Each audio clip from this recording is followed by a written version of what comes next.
Violência contra a mulher e o impacto sobre o contrato de trabalho. Violência against the woman and the impact on the labor contract. Fausto Siqueira Gaia. José Arnaldo de Oliveira.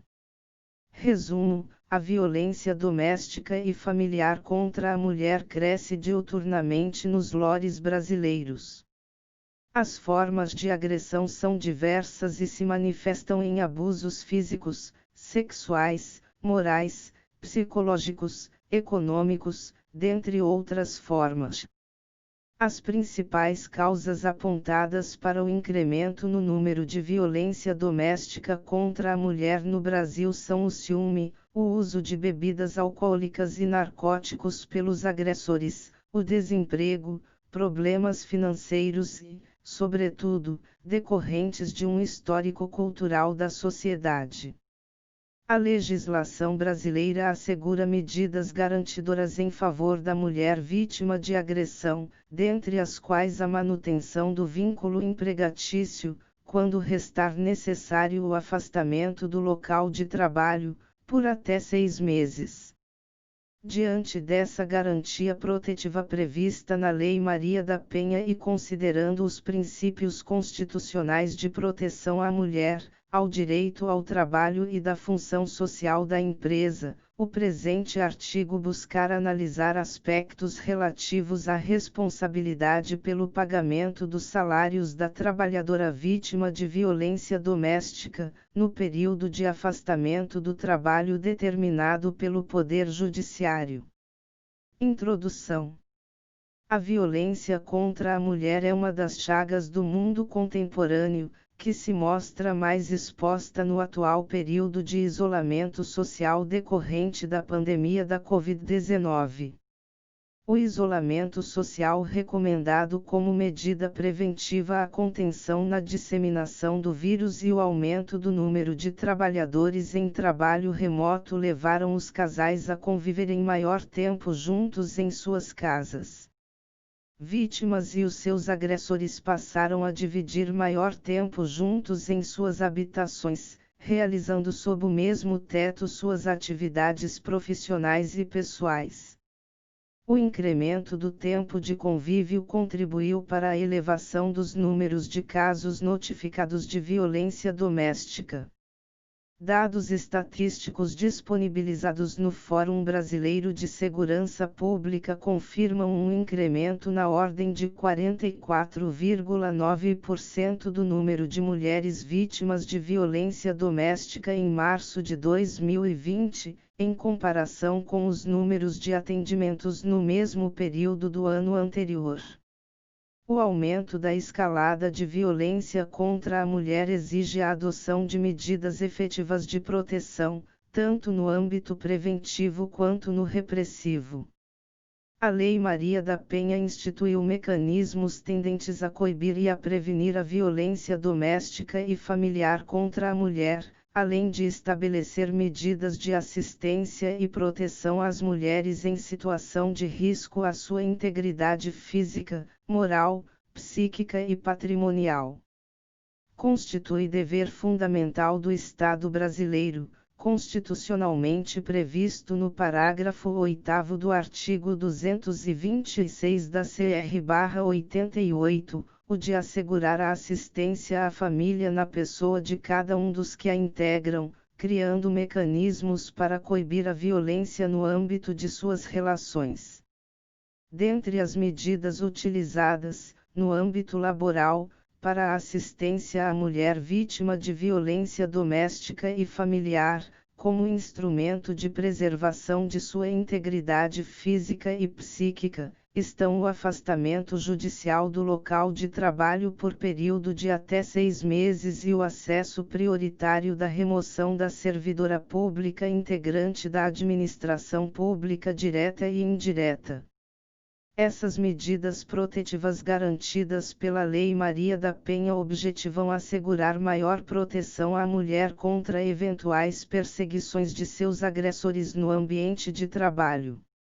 Se, por um lado, a mulher trabalhadora tem a sua integridade protegida com o afastamento do local de trabalho, por outro, a mesma pode ser colocada em situação de vulnerabilidade econômica em razão do seu afastamento do local de trabalho. A possibilidade de realizar o afastamento do trabalho sofre ainda maiores dificuldades em razão da realização do trabalho em sistema de home office. Diante desse aparente paradoxo, o presente artigo científico objetiva investigar sobre a responsabilidade pelo pagamento dos salários da mulher trabalhadora, no período determinado judicial de afastamento do trabalho, bem como a sua natureza jurídica. Construído a partir do método dedutivo, o presente estudo parte da premissa maior de que são deveres fundamentais do Estado a tutela da mulher vítima de violência familiar e doméstica e a proteção da trabalhadora no mercado de trabalho. Além da responsabilidade do poder público, as empresas assumem importante papel na rede de proteção, a partir do reconhecimento da função social da empresa. Tomando por base as premissas constitucionais e infraconstitucionais expostas, será possível definir a responsabilidade pelo pagamento dos salários da trabalhadora afastada do ambiente de trabalho vítima de violência doméstica e familiar. 1. Dever fundamental do Estado de proteção à dignidade da mulher trabalhadora. A Constituição da República reconhece, já em seu preâmbulo, entre os deveres fundamentais do Estado brasileiro, o de garantia da segurança e do exercício dos direitos fundamentais individuais e sociais. Foram catalogados, ainda, entre os fundamentos republicanos a proteção à dignidade da pessoa humana e ao valor social do trabalho.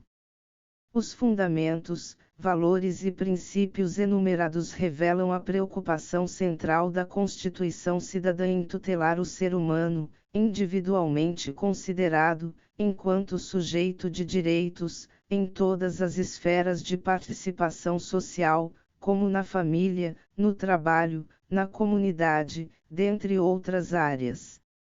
A proteção do estado de mulheres e homens em sua dignidade exige atuações positivas, por meio da adoção de medidas executivas e mesmo legislativas com o propósito de promover a sua tutela em plenitude. O papel estatal nesse espectro é realizado, dentre outras formas, por meio de realização de políticas públicas, com o caráter inclusivo e fomentador da autodeterminação do indivíduo, ou mesmo combatendo condutas particulares ou do próprio poder público que afastam a realização do princípio. Inúmeros são os obstáculos em estabelecer um conceito preciso para o princípio fundamental da dignidade da pessoa humana. A dificuldade nasce, em primeiro lugar, em razão da multiplicidade de fundamentos nos quais o princípio se assenta. Desde uma visão religiosa, que reconhece a dignidade como sendo fruto do reconhecimento do amor de Deus ao próximo, até mesmo a uma concepção da filosofia kantiana de que o homem não pode ser considerado como um meio, mas um fim em si mesmo. Não se pode, ainda, deixar de destacar a contribuição do fundamento jurídico da igualdade na conformação do princípio, onde se veda a utilização de tratamento discriminatório despido de justificativas éticas e jurídicas. Acresce-se a esta difícil tarefa de conceituação o fato de que o princípio da dignidade da pessoa humana contemplar em seu espectro carga axiológica relevante, com diversas possibilidades de contorno, conforme a realidade fática ao qual pretende ser aplicado. Fundamentos religiosos, filosóficos e jurídicos nos quais se assenta o princípio da dignidade da pessoa humana permitem reconhecer originalmente o princípio em sua dimensão individualizada. O ser humano deve ser tutelado como um fim último do ordenamento jurídico, como forma de lhe assegurar a autodeterminação pessoal. Mulheres e homens devem ser protegidos de todas as tentativas, que lhe impõem a condição de objeto ou mesmo o caráter instrumental. O sujeito individualmente considerado é titular do direito, que merece a proteção tanto do Estado quanto dos particulares. Os contornos do princípio da dignidade da pessoa humana possuem amplitude, não se restringindo apenas à concepção de que o ser humano deve ser tratado como um fim em si mesmo. Merece destaque a noção de dignidade humana associada à ideia de possibilidade de autodeterminação pessoal ou, como afirma Fábio Conder Comparato, viver em condições de autonomia, isto é, como ser capaz de guiar-se pelas leis que ele próprio edita. Estabelecidas essas premissas, Ingo Wolfgang Sarlet apresenta-nos os contornos para estabelecer um conceito jurídico para o princípio da dignidade da pessoa humana. A qualidade intrínseca e distintiva reconhecida em cada ser humano que o faz merecedor do mesmo respeito e consideração por parte do Estado e da comunidade, implicando, neste sentido, um complexo de direitos e deveres fundamentais que assegurem a pessoa tanto contra todo e qualquer ato de cunho degradante e desumano, como venham a lhe garantir as condições existenciais mínimas para uma vida saudável, além de propiciar e promover sua participação ativa e corresponsável nos destinos da própria existência e da vida em comunhão com os demais seres humanos.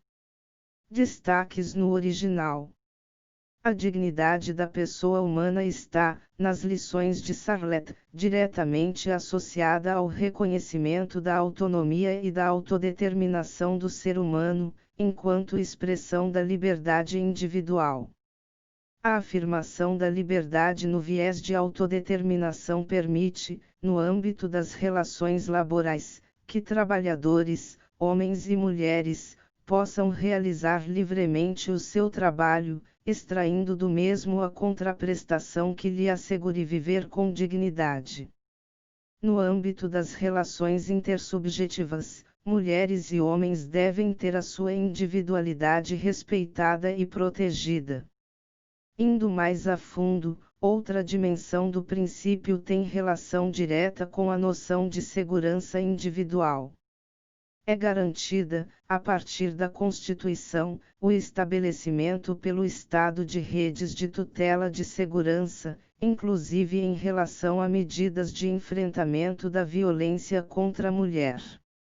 Trilhando esse mesmo caminho, o artigo 3º da Declaração Universal dos Direitos Humanos preceitua que todo o indivíduo tem o direito à vida, à liberdade e à segurança pessoal, e o artigo 4º da Convenção Interamericana para Prevenir, Punir e Erradicar a Violência contra a Mulher, Convenção de Belém do Pará, garante às mulheres o exercício e a proteção de todos os direitos humanos e liberdades consagrados em todos os instrumentos regionais e internacionais relativos aos direitos humanos. Nasce, a partir do reconhecimento do dever fundamental de promover a efetividade deste princípio universal, a noção de que a dignidade humana deve ser analisada também sob o plano coletivo e não apenas individual. A perspectiva comunitária legitima o papel do Estado, inclusive através do sistema de proteção assistencial e de previdência social, em promover a tutela positiva do princípio da dignidade da pessoa humana. A proteção do trabalho humano e a sua valorização social constituem parte dos elementos do núcleo essencial do princípio da dignidade da pessoa humana. A liberdade é uma das suas inúmeras vertentes, associada à noção de autodeterminação pessoal. Funciona o princípio universal da dignidade humana como verdadeiro metaprincípio, que tem o papel de conformar as atividades dos representantes dos poderes, integrar lacunas que porventura se apresentem diante de um caso concreto, bem como servir como vetores interpretativos dos textos normativos. Ao adquirir a posição de metaprincípio, os demais princípios constitucionais devem ser compreendidos e relidos sob sua ótica. A interpretação das regras e princípios do direito do trabalho deve ser orientada no sentido de promover o reconhecimento da dignidade humana, especialmente dos trabalhadores e das trabalhadoras hipossuficientes ou que se encontram em posição de vulnerabilidade social.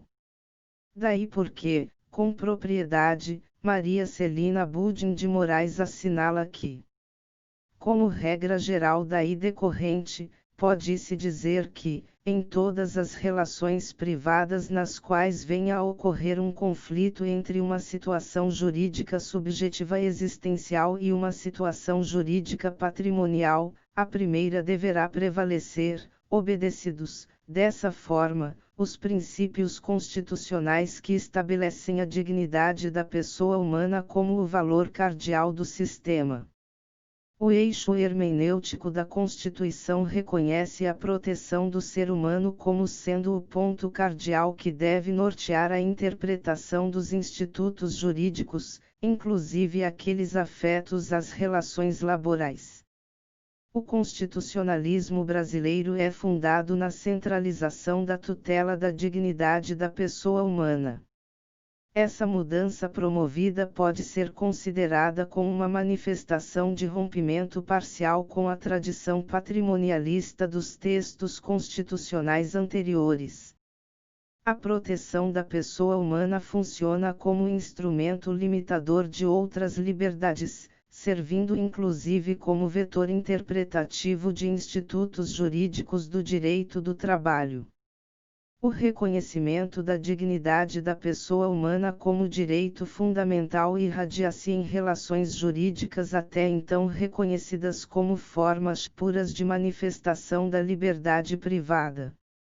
As relações de trabalho passam a ser interpretadas sob uma nova ótica, que passa tanto pela inclusão, quanto pelo reconhecimento de direitos. O trabalhador não pode, enquanto ser humano sujeito de direitos e de obrigações, ser desinserido das condições de vida que usufrui, e, na nossa época, anseia-se pela sua constante melhoria e, em caso de desníveis e disfunções, pela sua transformação. O trabalho deve ser reconhecido, portanto, como instrumento de afirmação da identidade do trabalhador, enquanto sujeito constitucional. A mulher trabalhadora tira do seu labor o seu sustento e de sua família. Em diversos lores brasileiros, o trabalho da mulher é a única fonte de subsistência familiar. Atos de violência praticados por companheiros e familiares contra as mulheres acabam, em diversas ocasiões, ensejando o afastamento da trabalhadora do seu local trabalho, como mecanismo de garantia à sua integridade e dignidade enquanto ser humano, sujeito de direitos.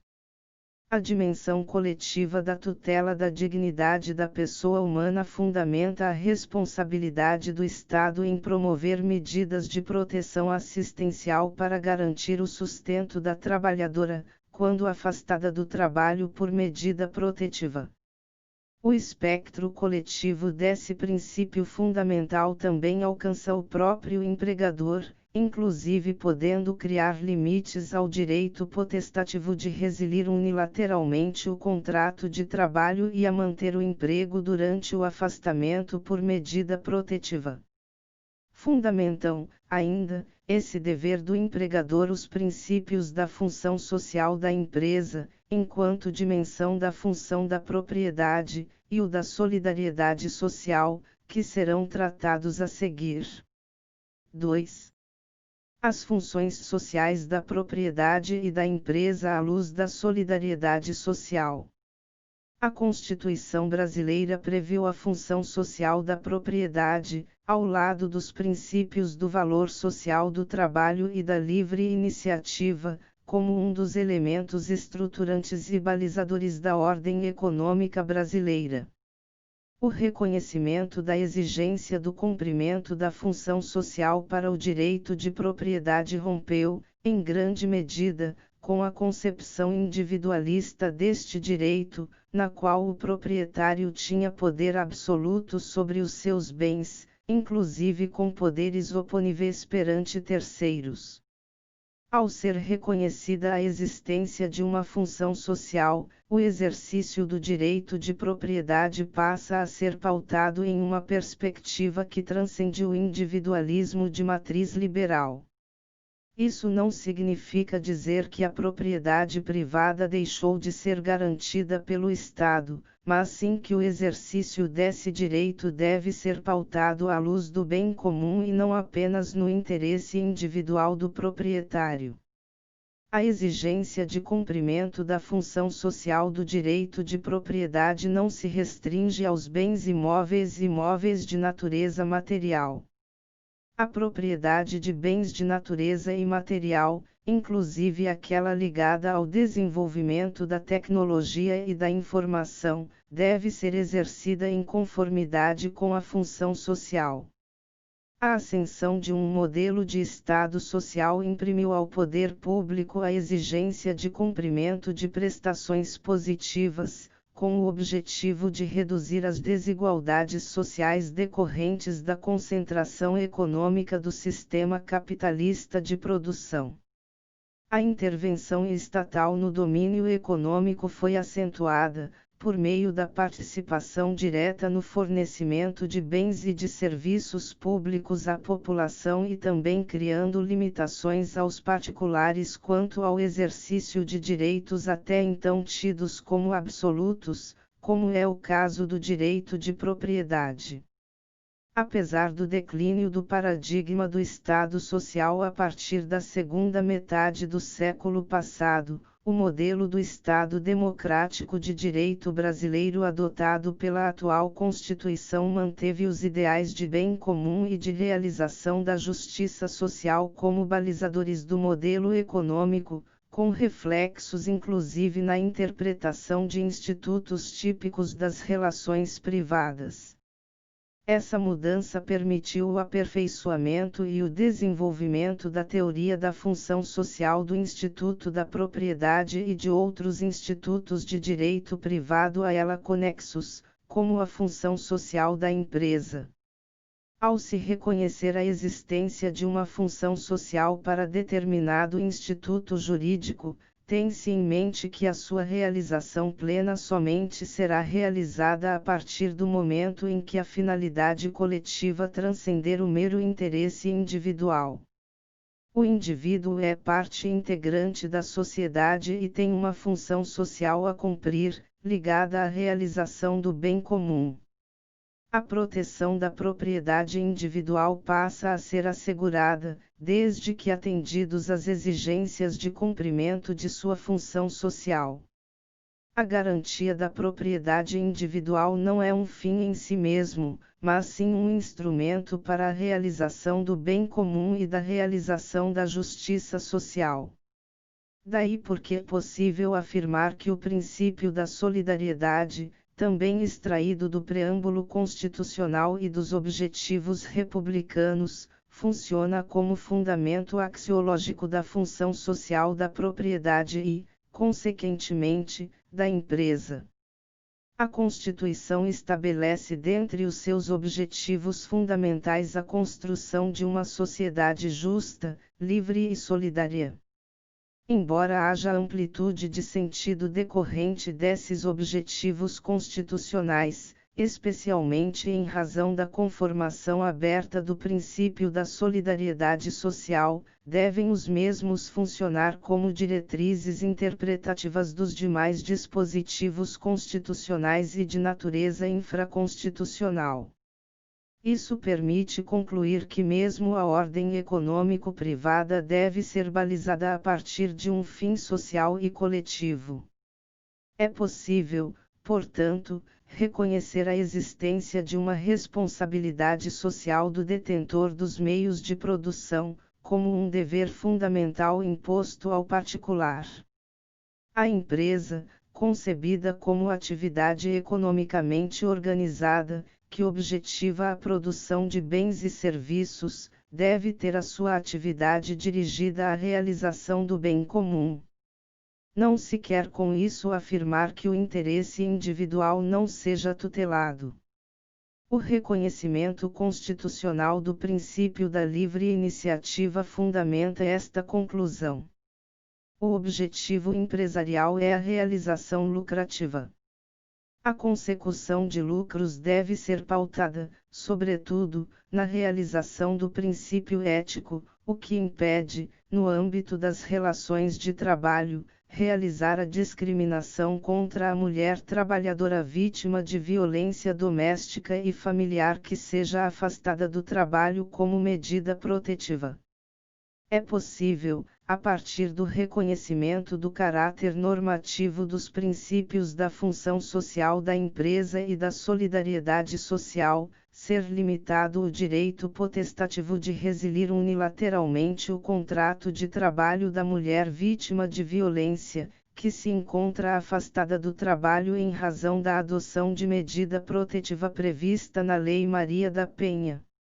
Em relação ao pagamento dos salários do período de afastamento, é passível de reconhecimento, ainda, de um dever do empregador, juntamente com o Estado, em garantir a manutenção da sua fonte de sustento, conforme analisaremos no próximo tópico. 3. Garantia de manutenção do trabalho e do salário da mulher vítima de violência doméstica ou familiar. A Lei Maria da Penha estabeleceu diversas medidas protetivas à mulher vítima de violência doméstica e familiar.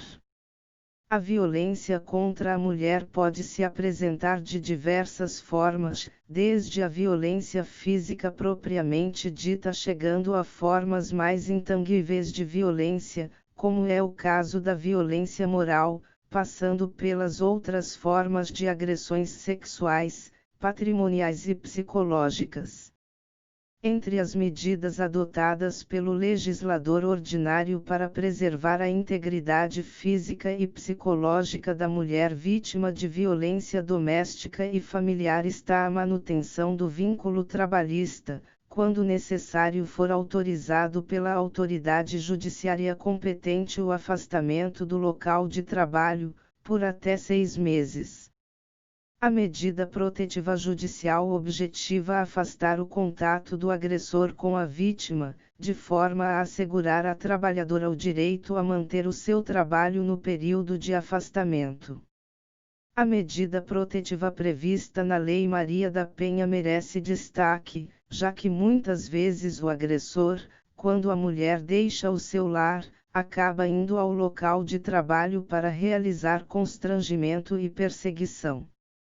A dificuldade prática da medida protetiva nasce, entretanto, em definir a responsabilidade pelo pagamento dos salários da mulher trabalhadora vítima de violência doméstica e familiar durante o período de afastamento protetivo determinado judicialmente. Não é definido na referida lei se o período de afastamento da trabalhadora do local de trabalho representa período de suspensão ou de interrupção do contrato de trabalho, nem mesmo definiu a responsabilidade pelo pagamento dos salários da trabalhadora no período. Para responder a estas inquietações e colmatar as lacunas normativas, devemos buscar as respostas, interpretando de forma sistematizada, os princípios fundamentais garantidos na Constituição de 1988, entre eles a dignidade da pessoa humana, a função social da propriedade, da solidariedade social e da proteção à família, em cotejo com o direito social de proteção à saúde. Os princípios constituem por conta da generalidade e do elevado grau de abstração em mandados de otimização. Esses mandados são, segundo Robert Alix, caracterizados por poderem ser satisfeitos em graus variados e pelo fato de que a medida devida de sua satisfação não depender somente das possibilidades fáticas, mas também das possibilidades jurídicas. Os princípios indicam, ainda, a fundamentação ou diretriz que deve ser utilizada pelo intérprete na atividade de concretização, sem trazer a prioristicamente uma resposta à questão fática apresentada. Enquanto espécies com normatividade autônoma, os princípios jurídicos cumprem papel central na compreensão atual dos institutos jurídicos e nas relações do direito do trabalho. Como vetor interpretativo das regras de direito material ou mesmo em sua função normativa própria, os princípios desempenham importante papel no estabelecimento dos contornos do texto legal. A tutela do ser humano, conforme destacado anteriormente neste trabalho, tem dimensões individuais e coletivas. A proteção da mulher vítima de violência doméstica e familiar constitui um dever de toda a sociedade e deve ser partilhada por todos. Não é aceitável recair apenas sobre a trabalhadora o ônus econômico do seu afastamento do seu local de trabalho. Entender diferente implicaria penalizar duplamente a própria vítima da violência, afastando-a do seu local de trabalho e tirando o seu sustento. A tutela da trabalhadora vítima de violência pertence ao Estado e a toda a sociedade. Nos termos do artigo 193 da Constituição, a ordem social tem como base essencial o primado do trabalho, e como objetivos essenciais a realização do bem-estar e da justiça sociais. A Constituição ainda prevê no parágrafo 8º do artigo 226 da CR/88, o dever fundamental do Estado em assegurar a assistência à família na pessoa de cada um dos que a integram, criando mecanismos para coibir a violência no âmbito de suas relações. As medidas protetivas contra a violência contra a mulher objetivam assegurar o próprio direito à saúde, em sua dimensão mais ampla. Para tanto, o Estado pode e deve ser valer dos mesmos instrumentos legais utilizados para a proteção do trabalhador que se encontra afastado em razão de enfermidades, como é o caso da concessão do benefício previdenciário do auxílio-doença. O Estado deve assegurar, por meio de prestações de assistência social e com recursos do orçamento da Previdência Social, a proteção daquelas mulheres trabalhadoras que se encontram em situação de vulnerabilidade em razão de violência doméstica ou familiar. Por meio dessas prestações positivas do Estado, serão atendidos, entre os objetivos da assistência social, a proteção da família e a promoção da integração ao mercado de trabalho das mulheres afastadas do local de trabalho como medida protetiva contra a violência. Além da dimensão estatal da tutela, é possível ainda reconhecer a responsabilidade da empresa enquanto parte integrante da sociedade e que possui uma função social a cumprir também em contribuir para a proteção da trabalhadora vítima de violência doméstica e familiar. A proteção à mulher de violência objetiva assegurar a sua saúde física e psíquica.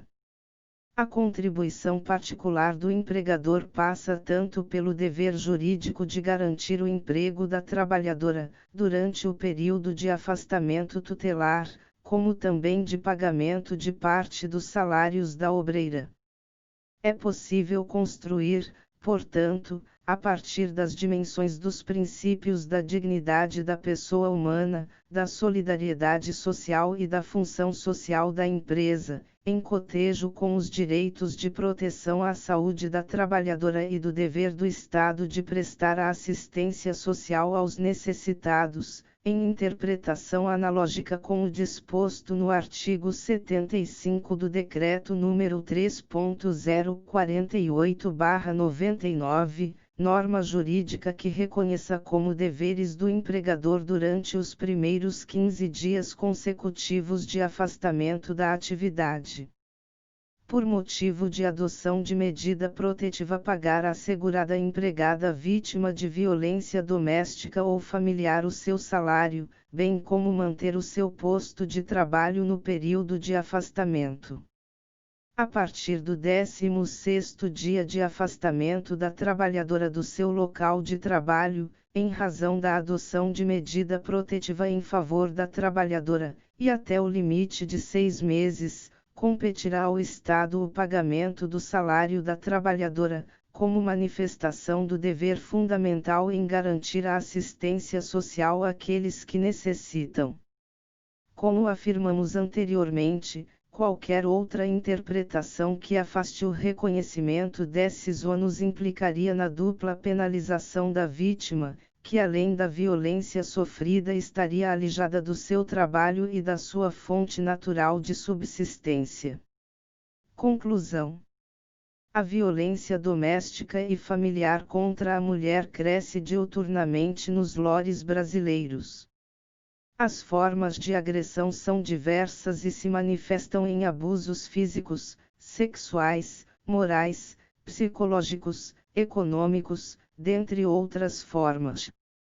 As principais causas apontadas para o incremento no número de violência doméstica contra a mulher no Brasil são o ciúme, o uso de bebidas alcoólicas e narcóticos pelos agressores, o desemprego, problemas financeiros e, sobretudo, decorrentes de um histórico cultural da sociedade.